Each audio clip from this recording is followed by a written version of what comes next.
শুধু দর্শক, জাতীয় প্রেস ক্লাবের সামনে আমরা দেখতে পাচ্ছি শিক্ষকদের আজকে একাধিক মানববন্ধন এবং তাদের কর্মসূচি এক একটি সংগঠনের পৃথক পৃথক, এবং পৃথক পৃথক যে সংগঠনগুলো তারা তাদের পৃথক পৃথক কথাগুলো বলবে এবং যার যে সমস্যা সেই বিষয়টি তুলে ধরছে। মূলত জাতীয় প্রেস ক্লাবের সামনে মানুষের যে সমস্যাগুলো থাকে সেই সমস্যার বিষয়গুলোই রাষ্ট্রকে জানান দেওয়ার জন্যই এখানে আসা হয়, এবং তার ধারাবাহিকতায় আমরা দেখতে পাচ্ছি শিক্ষকদের আজকেও এই বিশাল এই মানববন্ধনটি, এবং এখানে আমরা দেখতে পাচ্ছি তারা একের পর এক এখন পর্যন্ত এসেই যাচ্ছে।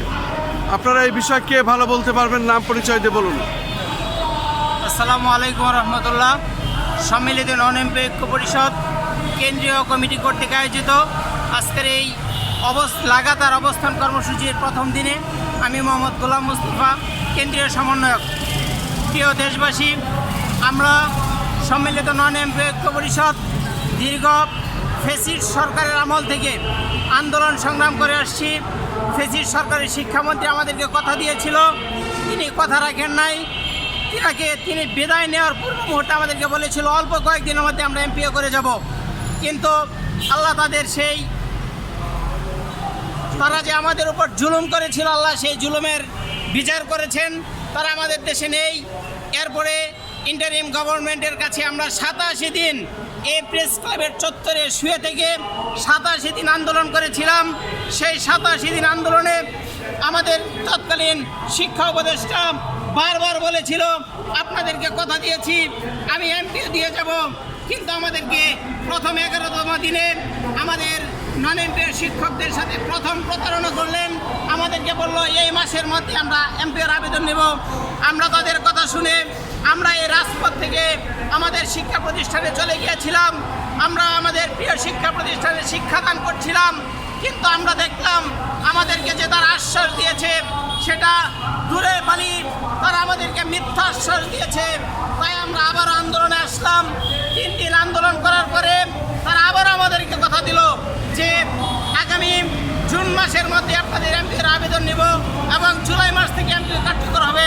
আমরা তাদের সরল কথায় আমরা সহজভাবে আবারও চলে গেলাম।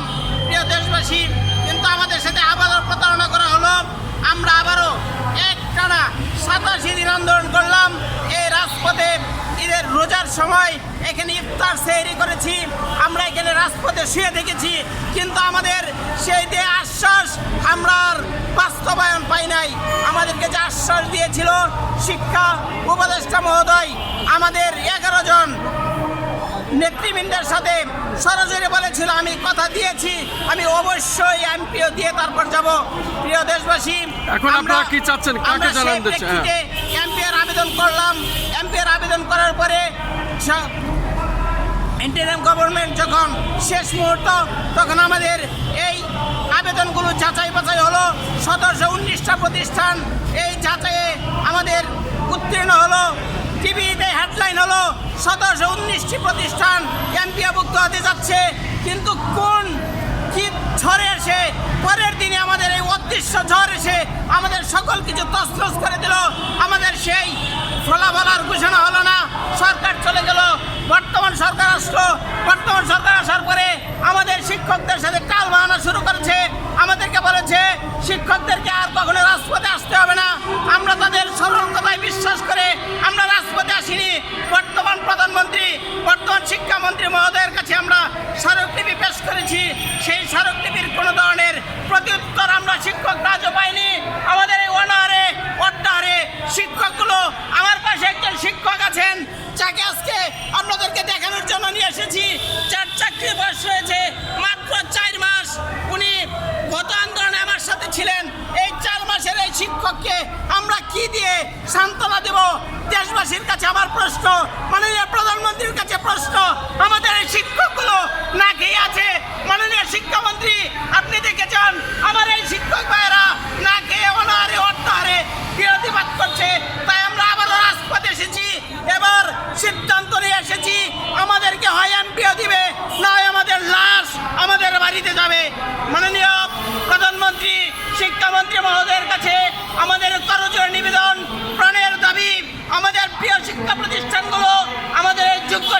প্রতিষ্ঠানগুলো ক্যাম্পিয়াভুক্ত করে আমাদের এই মলিন তুলিমাকা শিক্ষকদের মুখে হাসি উঠাবেন, এই প্রত্যাশা আমরা প্রধানমন্ত্রী মহোদয়ের কাছে রাখছি এবং আমরা প্রত্যাশা করছি অতি অল্প সময়ের মধ্যেই আমাদের এই শিক্ষকদেরকে বাড়ি ফেরার ব্যবস্থা করবেন। আমাদেরকে শুধু আশ্বাস নয়, বাস্তবায়ন দেখাবেন। আমাদের বর্তমানে যে বাজেট আসছে, এই বাজেটের মধ্যেই আমাদের এই শিক্ষক দুঃখ দুর্দশা আমাদের এই দূর করবেন, এই প্রত্যাশা মাননীয় প্রধানমন্ত্রীর কাছে রাখছি এবং দেশবাসীকে আমরা আমাদের সাথে এই আন্দোলনের সম্পৃক্ত হয় আমাদের এই আন্দোলন সফলতার উদাত্ত আহ্বান জানিয়ে আমি আপনাদের মধ্যে বিদায় নিচ্ছি। আসসালামু আলাইকুম ওয়া রাহমাতুল্লাহি ওয়া বারাকাতুহু।